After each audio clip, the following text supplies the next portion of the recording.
সরকারি ও বেসরকারি উদ্যোগে। সম্মানিত অতিথি ও সাংবাদিক বৃন্দে, আমি বাংলাদেশ মাইনরিটি ওয়াচের সভাপতি অ্যাডভোকেট রবীন্দ্র ঘোষ আপনাদের সকলকে জানাচ্ছি যে অন্তর্বর্তী সরকারের প্রধান উপদেষ্টা ডক্টর মোহাম্মদ ইউনূসকে সাম্প্রদায়িক সহিংসতার অবসান ঘটাতে অবিলম্বে ব্যবস্থা নেওয়ার আহ্বান জানাচ্ছি।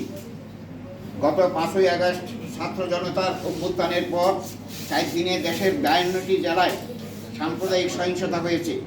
এই সময় অন্তত 205টি সংখ্যালঘু নির্যাতনের ঘটনা ঘটে। এর মধ্যে প্রায় 20টিরও বেশি ঘটনা তিনি সরজমিনে আমরা নিজেরা তদন্ত করি, এবং যারা এটার ভিকটিম হয়েছেন, কিছু কিছু ভিকটিম সারা বাংলাদেশ থেকে এসেছেন, তাদের মুখ থেকে আপনারা এটা শুনবেন। এখানে কিছু পুলিশ অফিসার, কিছু শিক্ষা প্রতি যারা স্কুলের টিচার, কলেজের টিচার, তাদেরকে বিভিন্নভাবে এখান থেকে চাকরি থেকে অব্যাহতি দেওয়া হয়েছে, সেটা আপনারা জানেন। এখন বর্তমানে উপরোক্ত কারণে সংখ্যালঘুদের মধ্যে গভীর শঙ্কা, উদ্বেগ ও অনিশ্চয়তা ছড়িয়ে পড়েছে। অবিলম্বে এই ব্যবস্থার অবসান ঘটাতে হবে। বৈষম্য বিরোধী সমাজ ও প্রতিষ্ঠা সংস্কারের লক্ষ্যে ছাত্র জনতার অভূতপূর্ব অভ্যুত্থানে নবযুগের সূচনা হয়েছে।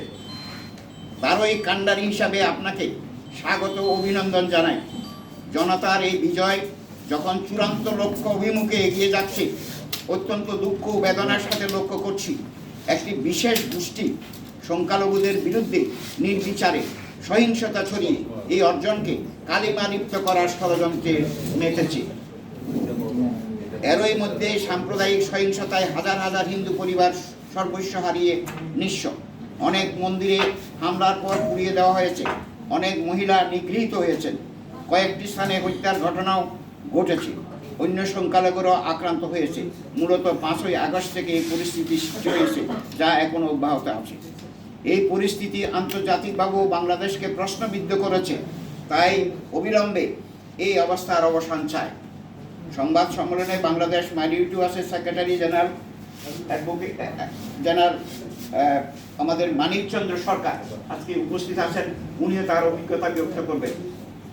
আমি এখন আমাদের সুপারিশ সমূহ হলো মানবাধিকার কর্মী মাহবুব